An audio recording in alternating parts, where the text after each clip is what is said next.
Donc voilà, en ma qualité d'ancien cadre au niveau du commissariat au développement de l'agriculture des régions sahariennes, CEDARS, la noble mission donc, de superviseur, de coordinateur et celle du suivi donc, de l'étude du PDG DRS m'a été confiée.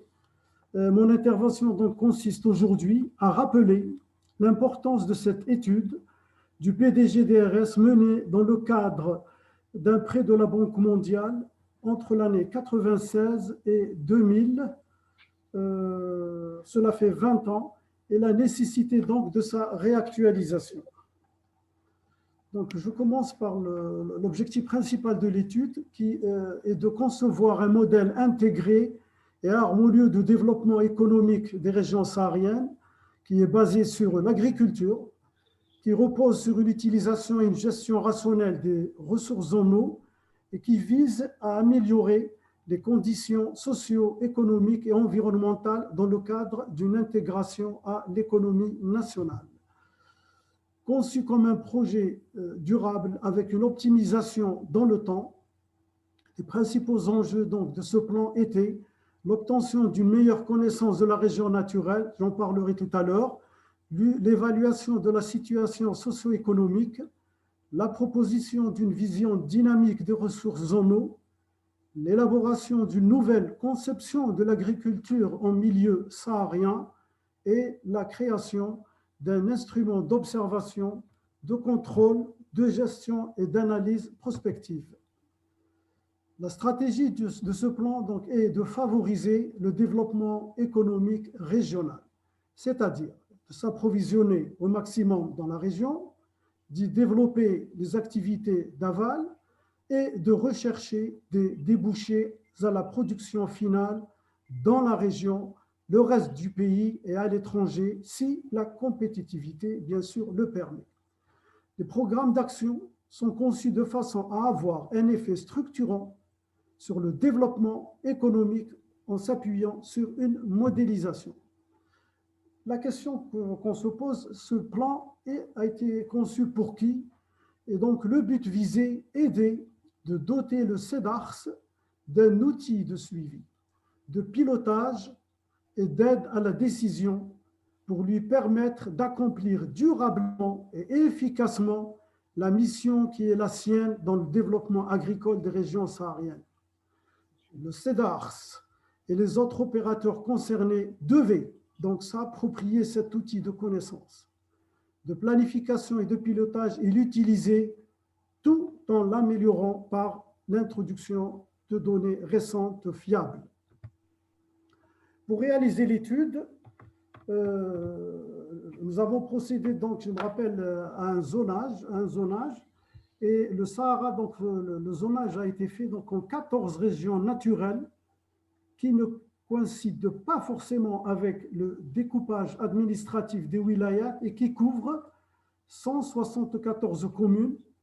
Le découpage a touché 9 wilayats du Sud, intégrés en totalité. La wilaya d'Adrar, Béchar, Tindouf, Gardaya, Tamarrasat, Ilizi, Ouergla, El Oued et Biskra. Et 4 wilayats présahariennes pour partie avec quelques communes incluses dans l'approche par RNS, El Bayed, Larwat, Khenchla et Tébessa. Ces 14 régions naturelles donc, ont été regroupées en 4 ensembles plus vastes qui correspondent aux grands ensembles géographiques ou morphologiques du Sahara.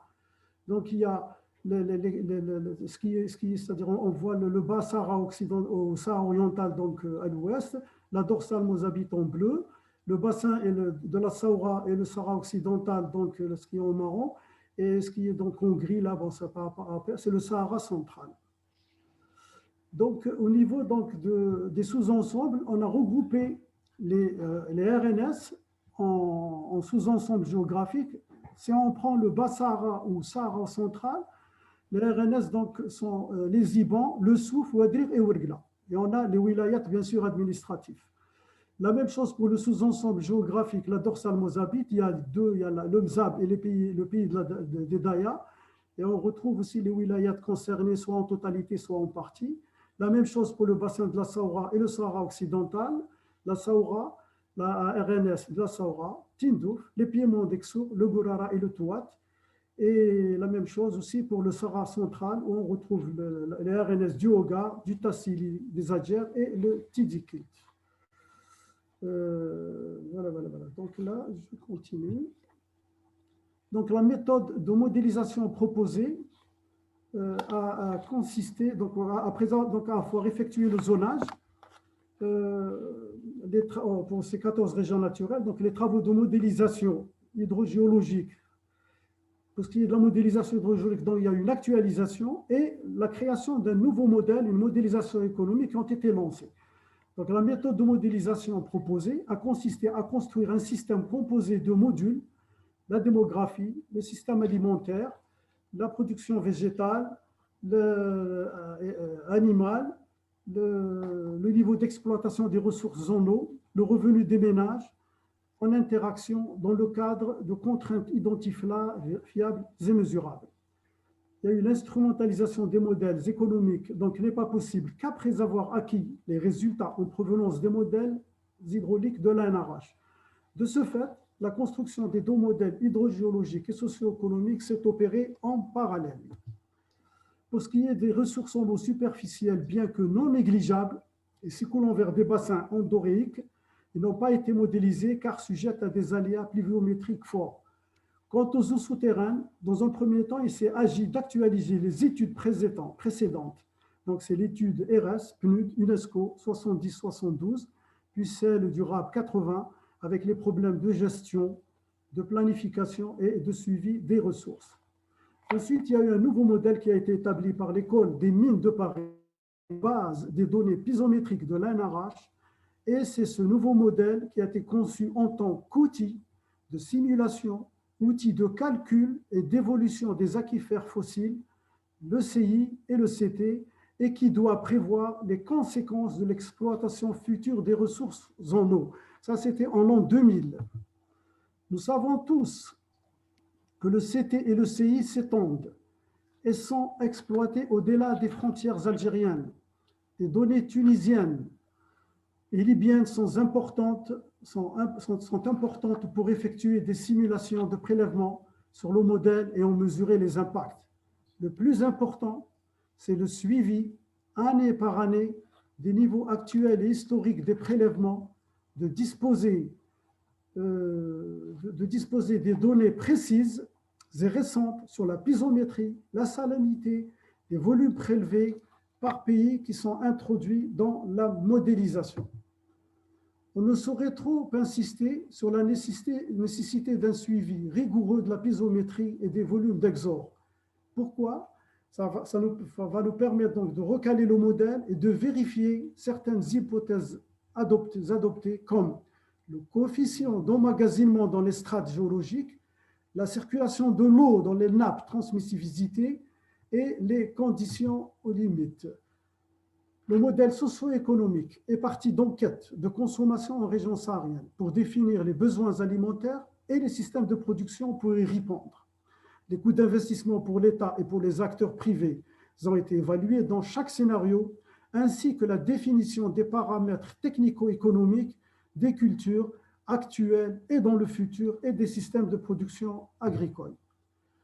La modélisation économique, dont les modèles ont abouti au calcul d'indicateurs de rentabilité, de taux de rentabilité interne et de valeur ajoutée et de période de retour sur investissement. Des tests de sensibilité ont été effectués pour juger de la rentabilité de certaines cultures eu égard aux aléas climatiques. Je prends le cas par exemple de la céréaliculture et au coût de la mobilisation de l'eau. Cette simulation des productions futures pour l'équilibre alimentaire, pour optimiser l'emploi et pour maximiser les revenus est appelé système dynamique à base modulaire. Le PDG-DRS a procédé aussi à une reconnaissance sommaire des sols potentiellement aptes à la culture par télédétection, par usage des cartes géologiques et par la réalisation de quelques transacts. Les résultats obtenus ont permis de définir des enveloppes de potentialité et surtout d'orienter les recherches de terrain à venir pour la réalisation d'études pédologiques détaillées avant de décider des périmètres agricoles à implanter. L'étude pédologique a donné une vision des grandes masses potentielles par région et une indication des zones à prospecter à niveau de reconnaissance à moyenne échelle. Le PDG d'ERES s'est aussi intéressé à la valorisation des autres ressources naturelles, l'énergie solaire et éolienne, l'énergie géothermique, la production de biomasse, la flore saharienne. L'approche régionale, et là on est dans le cœur donc de la stratégie et de comment c'est-à-dire gérer ces ressources en eau et comment les exploiter, et quelle culture choisir, etc. Donc, il est ressorti de cette étude une analyse prospective sur l'utilisation des ressources naturelles et sur les perspectives de développement selon 5 catégories. À forte pression sur la ressource en eau souterraine avec des impacts de cette exploitation déjà prononcés dans les RNS, Ouedrir, Le Souf et Ouergla, avec une baisse des niveaux de forage, la remontée des nappes phréatiques et la salinisation. Catégorie 1. La catégorie 2, à forte pression toujours sur la ressource en eau de surface dans les RNS, la Saoura et l'Exo, problème de gestion d'envasement des barrages et grande perte d'eau. Troisième catégorie, toujours à forte pression sur la ressource en eau souterraine et de surface dans les RNS, les Ibans, Pays des Daya. Quatrième catégorie, encore à forte pression sur les ressources rares et aléatoires inféroflux et les eaux de surface dans les RNS de Tindouf et Tassili.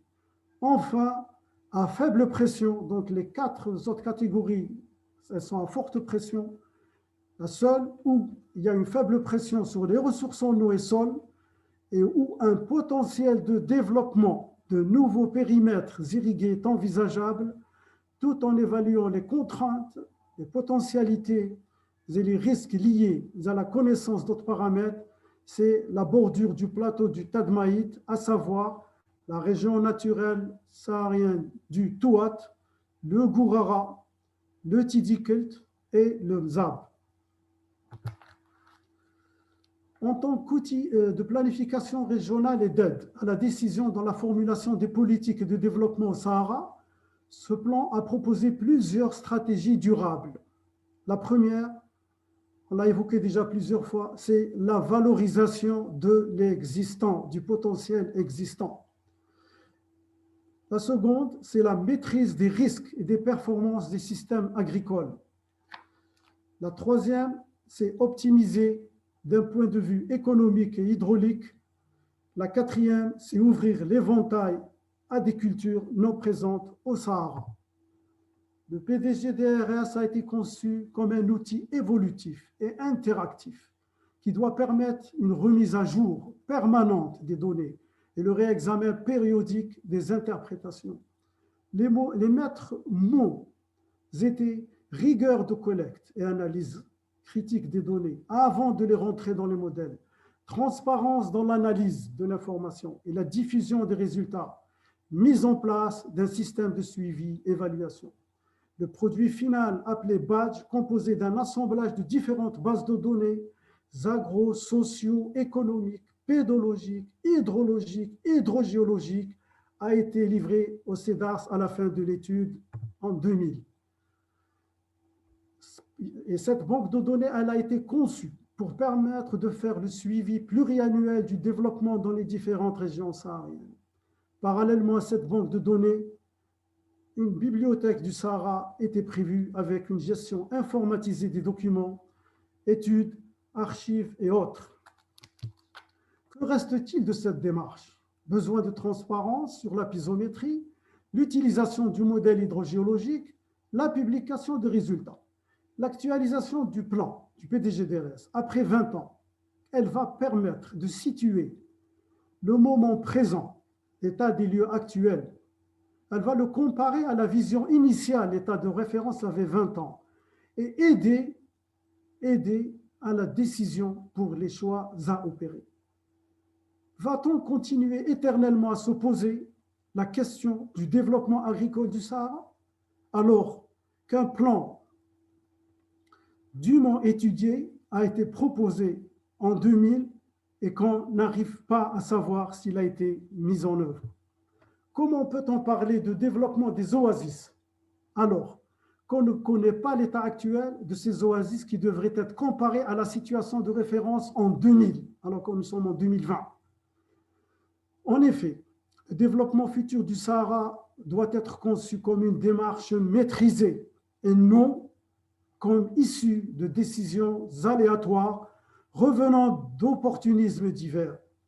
La question qui se pose aujourd'hui est de savoir si cet outil a été réellement utilisé, d'en faire le suivi et évaluation et d'actualiser ces données de base en vue d'une nouvelle projection.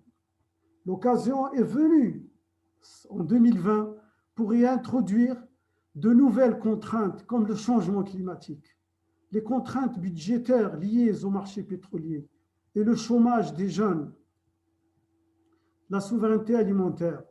Ce recadrage devra également aboutir à un plan de développement intégré, c'est-à-dire une intégration des différentes activités contribuant au développement rural et à une intégration des régions sahariennes entre elles. Pardon. Il précisera également quelle place doit être réservée à l'agriculture saharienne dans le contexte national, qui doit rechercher à valoriser les atouts de chaque région et à trouver un équilibre harmonieux. La sécurisation des ressources naturelles est le garant de la valorisation du potentiel agricole saharien, laquelle bénéficiera de l'amélioration et la modernisation de l'existant, avec des technologies innovantes, c'est le thème d'aujourd'hui, la diffusion du progrès technique, la valorisation des produits du terroir, ainsi que un autre volet important, la promotion de l'organisation de la profession agricole. Alors là, la priorité aujourd'hui n'est pas de lotir le Sahara de grandes exploitations agricoles au coût d'investissements démesurés ou de créer des agros complexes. Le système oasien et celui de la PFA ont un fort impact social et permettent le maintien des populations sur place, dès lors que les conditions de vie sont acceptables, ce qui ne peut être garanti que par un développement intégré, raisonné des exploitations agricoles familiales d'une taille de 30 à 50 hectares viables, et notamment avec, bien sûr, l'installation de jeunes diplômés. Le PDGDRS fixait un cap et constituer un guide pour les générations futures. Il est temps d'y revenir. Cultivons dans les régions sahariennes ce qu'il convient en fonction des exigences écologiques des cultures et des référentiels techniques, et pas ce qu'on a envie pour réduire les importations. Là, j'ai presque terminé. J'ai voulu rajouter ces deux photos à la fin de ma présentation parce que je croyais que le professeur Mouch, c'est-à-dire passé après moi.